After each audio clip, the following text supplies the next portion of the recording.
affirmative action is a temporary solution to alleviate history and the wrongs done to African Americans in particular. And what's your name? David. David.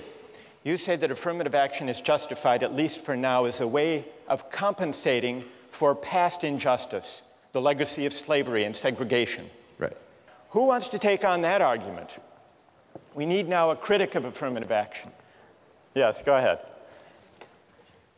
I think that what happened in the past has no bearing on what happens today, and I think that discriminating based on race should always be wrong, whether you're discriminating against one group or another.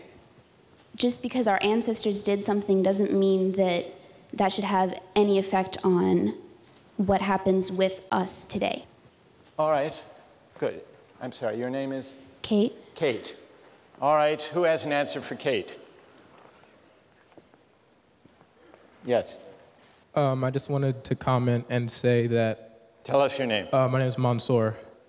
Because of slavery, because of past injustices, today we have a higher proportion of African Americans who are in poverty, who face less opportunities than white people. And so because of slavery 200 years ago, and because of Jim Crow, and because of segregation, today we have injustice based on race. Kate? I think that there are differences, obviously, but the way to fix those differences is not by some artificial fixing of the result. You need to fix the problem. So we need to address differences in education and differences in upbringing with programs like Head Start and giving more funding to lower income schools rather than trying to just fix the result so it makes it look like it's equal when really it isn't. Yes. Well, with regard to affirmative action based on race, I just want to say that white people have had their own affirmative action in this country for more than 400 years. It's called nepotism and quid pro quo. So there's nothing wrong with correcting the injustice and discrimination that's been done to black people for 400 years. Good. Tell us your name. Hannah? Hannah. All right, who has an answer for Hannah? And just to add to Hannah's point, because we need now someone to respond. Hannah, you could have also mentioned legacy admissions. Exactly. I was going to say, if you disagree with affirmative action, you should disagree with legacy admission, because it's obvious from looking around here that there are more white legacies than black legacies in the history of Harvard University. And explain what legacy admissions are. Well, legacy admissions is giving an advantage to someone who has an arbitrary privilege of their parent having attended the university to which they're applying. All right, so a reply for Hannah. Yes, in the balcony, go ahead.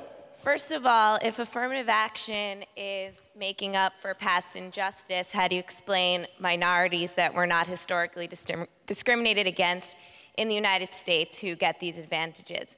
In addition, you could argue that affirmative action perpetuates divisions between the races rather than achieve the ultimate goal of race being an irrelevant factor in our society. And tell us your name. Danielle? Hannah? I disagree with that, because I think that by promoting diversity in an institution like this, you further educate all of the students, especially the white students who grew up in predominantly white areas. It's certainly a form of education to be exposed to people from different backgrounds, and you put white students at an inherent disadvantage when you surround them only with their own kind. Why should race necessarily be equated with diversity? There's so many other forms. Why should we assume that race makes people different? Again, that's perpetuating the idea of racial division within our universities and our society. Hannah? With regard to African American people being given a special advantage, it's obvious that they bring something special to the table because they have a unique perspective, just as someone from a different religion or socioeconomic background would as well. As you say, there are many different types of diversity. There's no reason that racial diversity should be eliminated from that criteria. Yes, go ahead. Racial discrimination is illegal in this country, and I believe that it was African American leaders themselves, when Martin Luther King said he wanted to be judged not on the color of his skin, but by the content of his character, his merit, his achievements. And I just think that to decide solely based on someone's race is just inherently unfair. I mean, if you want to correct based on disadvantaged backgrounds, that's fine, but there are also disadvantaged white people as well. It shouldn't matter if you're white, black. Tell us your name. Ted. Ted? Yes. Think of Hopwood. It's unfair to count race or I assume you would also say ethnicity or religion? Yes. Do you think she has a right to be considered according to her grades and test scores alone? No, there is more to it than that. Universities need to promote diversity. And So you agree with the goal of promoting diversity? There's ways to promote diversity besides discriminating against people solely based on a factor that they cannot control. All right, so what makes it wrong is that she can't control her race. She can't control the fact that she's white. That's the heart of the unfairness to her. Bree made a similar point, that basing admissions on factors that people can't control is fundamentally unfair. What do you say? There's a lot of things you can't control, and if you're going to go through it based on merit, like just based on your test scores, a lot of what you can achieve has to do with like the family background that you raised in. If both your parents were scholarly, then you have more of a chances of actually being more scholarly yourself and getting those grades. And you can't control what kind of family you were born into. So All I right, mean, good.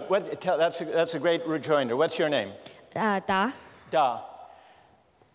Ted, are you against advantages that come from the family you were born into?